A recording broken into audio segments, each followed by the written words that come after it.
Greetings, it is I, Foolish.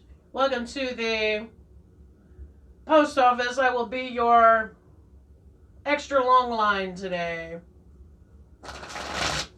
Does that even happen right now? Alright. I had a question from the Queen of Wands, Ms. Harrigan. She asked about tiny houses and could they possibly mitigate some of the homeless issue. And here's why it took me over a week to get to this. Because I've been thoroughly researching this out of sheer fascination. As it turns out, Queen Harrigan, there are several little communities of tiny houses. There's one in Savannah. There's one in Santa Clara County in California. I believe there's one in, this doesn't say where, but it was somewhere like Oregon or Seattle, which I know has a gigantic homeless population. I got friends that live there. So yes, it's happening. I don't really need to do a reading on it, but I'll do it just for funsies. Here's what I did find though. One of the first ones I found is a young man named Elvis Summers. And he is at thetinyhouse.org. What fascinates me about Mr. Summers is this.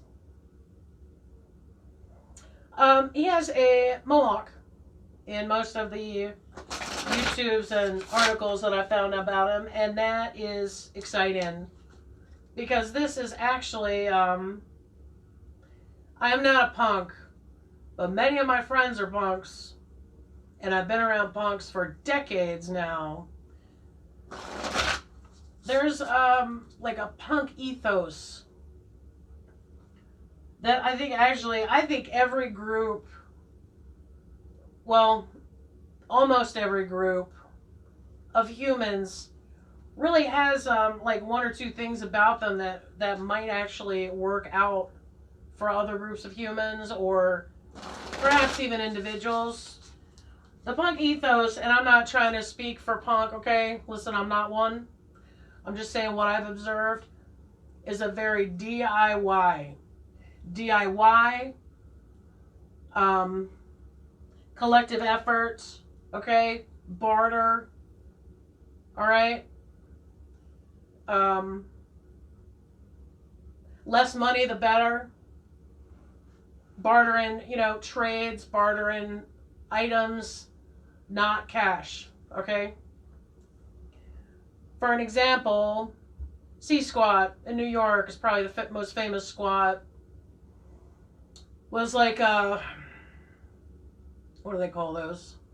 Kind of reclaiming of abandoned buildings, abandoned, industrial spaces. And you could live there, but, it was kind of like a co-op. So everybody contributed something to it. And I think, maybe I'm misremembering this, but there was a blackout of power in New York once.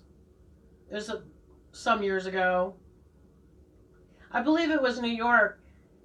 And I believe it was C Squat that actually cooked the food for everybody on that block. So that somebody's, like the restaurant's eggs were going bad because the refrigeration was broken. I believe C Squat just wheeled out a freaking and just, cooked. I remember seeing that in an article. I don't know if I have the specifics right. Anyway, Queen Harrigan, here's what we're going to do. Back to Elvis Summers. Listen, when you have someone like Mr. Summers, He's in LA. He started because there was a woman named Smokey that hung around digging through his recyclables. I'll link to all of this stuff below because I feel like his story needs to be told. He's a force multiplier. And if he'll show other people how to do this. Okay, so let's get back to Smokey. He saw a homeless woman in his neighborhood. She was digging through the recycling. And he decided, hey, how about if I just build her a tiny house out of some, whatever I find in the trash or whatever. And, that was his first tiny house. And the thing is, they don't need a lot of space. What they need is safety, particularly women. And I don't think I have to explain why that is. But, their stuff, it gives them just enough room to sleep under shelter and to keep their stuff there. And, he puts locks on their door so, they can keep their stuff there. They don't have to lug shit around in a grocery cart. They can just leave their stuff there. Obviously, LA pushed back on it. And then there was a kerfuffle, but I don't want to focus on that because when you're doing new stuff, you have to play the long game. You can't get upset about every single little thing that pops up. You face opposition, then you just deal with it, and then you just keep moving. You just keep moving. If you get enough opposition over here, then go around it. Just maybe change your angle or go to another area or whatever. It's really not that big of a deal. Because listen, especially baked, hard systems that are extremely resistant to change, that's just how it is, man. It's just how it is. It's nothing personal. It's new. They don't know what. They might be losing some power. Somebody's introducing a whole new paradigm. They don't like it because they didn't think of it. Listen, it's just the way it is. So I'm not going to focus on that or how much LA they were impounding the house. It doesn't matter because it got resolved. And then now he's still around. He's still making tiny houses. And now he's showing other people how to make tiny houses. There's another challenge where, he had high schoolers helping him out. And then the high school changed administrations. And then suddenly, they didn't want to deal with any of that anymore. So they took the money that they were going to spend on the house project, and who knows what happened to it. And I don't even care about that either because he's still doing it. He's still doing it. He gave an interview recently, and he's still in the game. So I'm not focusing on all the opposition. He just kept going, is my point. And that is what makes him so fascinating to me. And he is what I'm going to do the reading on. But yes, Queen Harrigan, there are numerous homeless communities popping up now. And what's great is some of them are including a caseworker. No one thinks of this as a permanent homeless solution. No one thinks of that. But if they can, just kind of get on their feet and at least have some shelter, then they don't have to worry about all these other issues, and they can really, it's a hierarchy of needs. It's Maslow's hierarchy of needs. If you're safe while you're sleeping, which most of us take that for granted. We just take it for granted. But they're out there, if they could stay in these tiny houses that have a lock, they'd be safer. then they can start thinking about other stuff. And so a lot of these programs have actually worked with the homeowners to let the tiny houses sit on their land for a while. Obviously they get financial incentive for that. But, then you can have like a caseworker assigned to you too, to like help you get the rest of the way. And that's really exciting. So now I want to just read 3 cards on Elvis and how far this is going to go. I just wasn't surprised. I wasn't surprised to see this guy had a mohawk. I was like, of course he's a punk. Like, this is on brand. Trying to help somebody else out by just doing something yourself.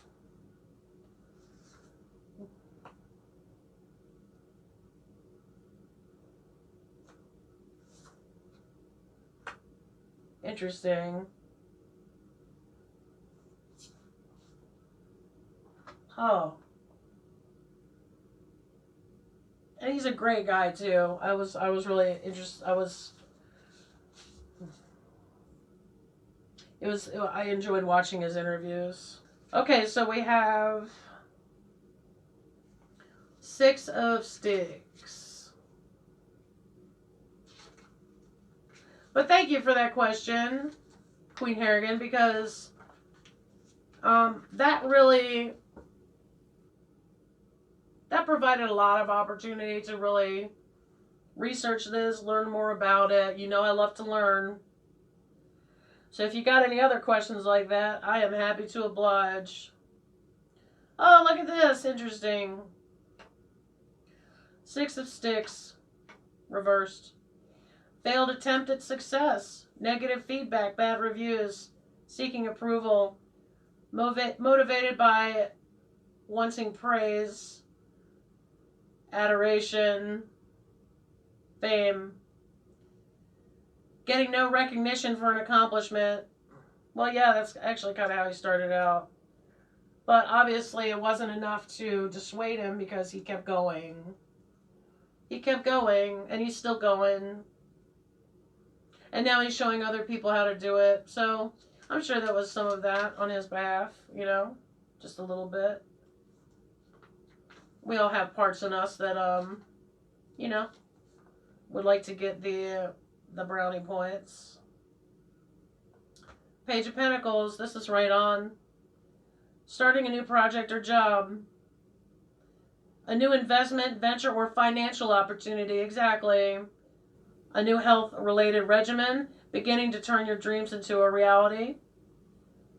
Considering whether something is practical or feasible, yes. That did happen. That big time happened. 3, 4, 5, 6, 7, 8, 9, 10. 10 of Pence reversed. Uh-oh. Unexpected change regarding investments, health, or family. Established situation in flux or unstable. Oh, noes. Anyway, listen, so that's my reading on Elvis Summers. He got tons of blowback, men. Also, GoFundMe was not having it because when he did the one little house, then he's looking around like, there's homeless everywhere. And then he started building more and more houses, and then he got help, and then he started funding this through GoFundMe, and then that got shut down because they said something about they're not following the rules or whatever. When he's clearly not absconding, like, whatever. And then, but then he got into the situation where he has his own site now. He has a different way of having, getting donations. Now he's branching out, showing other people how to do it. Right? But then this kind of concerns me a little bit. Unexpected change regarding investments, health, or family. established situation is in flux. I feel like this might actually indicate this is going to grow again. The pandemic, let's think about it. These houses keep people separate. Sometimes they'll do like, they'll sleep in camps to like keep each other safe. It becomes like a community if you're lucky. But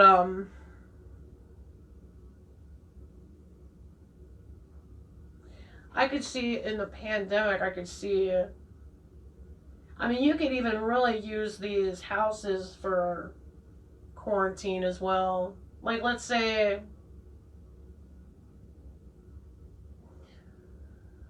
somebody in your household tests positive, especially when you're talking about intergenerational households. Let's say the dad tests positive, but then you don't want your abuelita to get it, right? So you could either put her out, but then is that humane? I don't know. It's not. I'm just saying that there may be some possibilities because of the pandemic where Elvis can grow this idea. Or maybe one of these, there's a lot. It's not just Elvis doing this. It's just he was the one that I got captivated by. There's a lot of people doing this. So anyway, if you're passionate about homeless people actually having somewhere to sleep, maybe you could find one of these groups and donate some money if you have it. Because unfortunately, I just feel like there's going to be a lot more homeless people than we realize. All right, well, thank you for watching me answer Queen Harrigan's question. And thank you, Ms. Harrigan, for the question, because now, this is something I'm definitely interested in learning more about. And I am going to continually check in with. I will see you at another time.